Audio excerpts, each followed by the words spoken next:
I want to do a resin pour. Nothing adds more realism and more awesomeness quicker than a resin pour. The only problem is I've never done it before. And I figure the best way to try it out for the very first time would be on the Reaver Titan.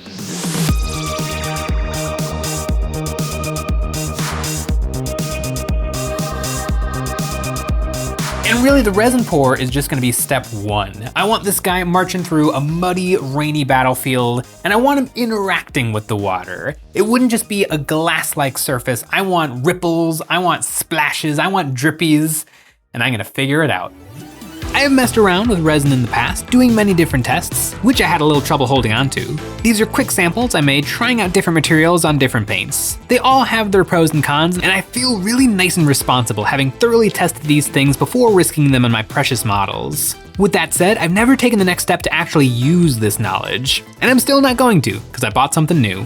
This is middle-of-the-road clear resin. It has all the normal features, no bubbles, self-leveling, non-flammable, resists yellowing, so it probably will yellow a bit, and 40-minute work time. I think the most important thing for me was the 1-to-1 mixing recipe. I'm not good at measuring. I poured the two halves of the clear mixture and got to stirring, which did create a ton of little bubbles. I put a drop of antelope brown ink onto this mix and stirred it in. Then I poured this onto a test piece. This test is to see how it settles in the sand. I was worried the air bubbles would get trapped in between the sand, but it sunk down into the sand no problem. Now that I'm like 75% sure this will work, I made up a huge batch to go on my $1,400 Titan. Now I'm not super sure how much resin I'm gonna need. And looking at these two bottles, I tried to pour at the exact same time, but this one must be a lot stickier and pour a lot slower because this one is about half empty. This one is only a quarter empty, so gonna have to do a little fixing. Just a little more of this one. And now just a little bit more of this one. There we go. And one drop of antelope brown. All right, let's see what happens. I stirred in my ink. This is a transparent color, so it should tint the goo, but not make it hard to see through. I was liking the yellowness of the color, but I want it darker, so I also added a drop of burnt umber. Getting this concoction thoroughly mixed did create an infinite number of little bubbles. After getting into this predicament, I looked online and they said to stir resin slowly with a large spoon so you don't make bubbles.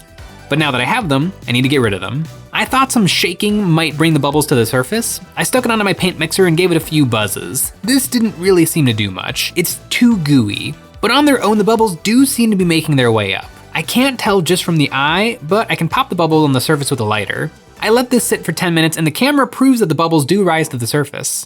I only have 40-minute working time though, so I can't wait for them all to disappear. I popped the bubbles with a lighter and tried one last probably inadvisable strategy. I put the resin in my ultrasonic bath, which I missed with the water, getting it everywhere except the bath.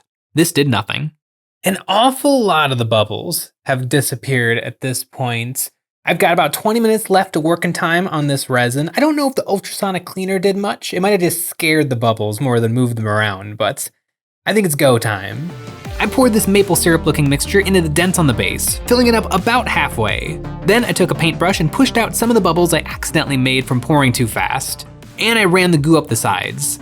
Then I poured in more resin until it was full to the brim. Now for the big pour. The whole area under his left foot is a trench and I poured way too quickly. This stuff is weirdly thick and thin. It spreads out really nicely, but it does this really slowly. I should have poured very slowly to let it fill up naturally, but I made a big clump and I had to race to push it around before it spilled over the edges or onto areas I didn't want it to. After the big pour was done, I used a pipette to fill the two little shell holes with goo. I popped all the bubbles I could with a lighter and it was looking pretty crystal clear. Now for my next trick. I have some down guardsmen on the base. I think having some blood mixing with the water would look sick.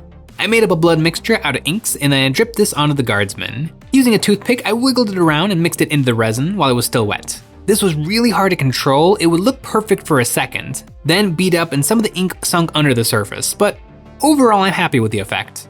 I've set the Titan in a safe place to cure for the next 24 hours and I had a thought about the blood. I just put acrylic paint right into the epoxy and it was sort of like an oil water situation they didn't really want to mix.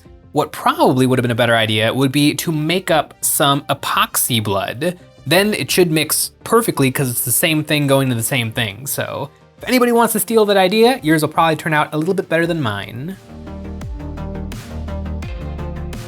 The resin worked out. It dried nicely. I didn't get too many bubbles, just some really tiny ones.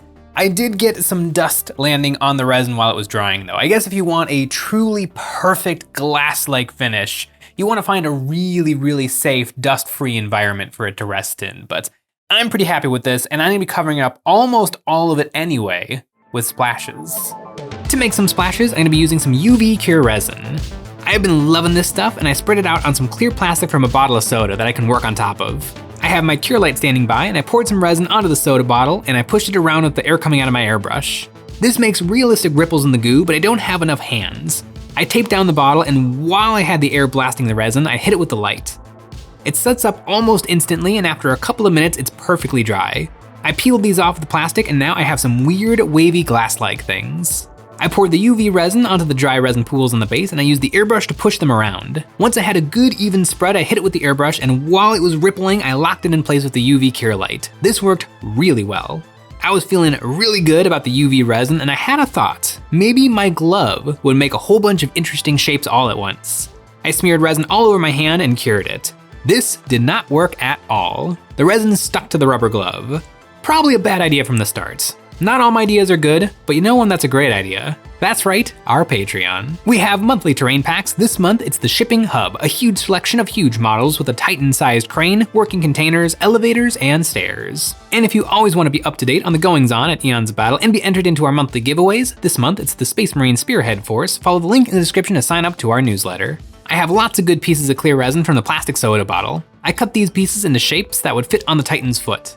This was really hard to do. The UV resin is not sticky before you hit it with the light. I think this is a good method. Any clear glue is also going to dry slow and be painful to work with, but it would help to have a friend to work the UV light while I hold the pieces. I made sheets of resin coming off his toes and foot that are pointed down at the water. The water that is on the surface of his armor and pistons and machinery all pour off.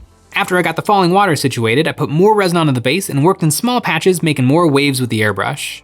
The water was looking good, but it's too clean and unbroken. I switched to some water effects gel to finish off the effect.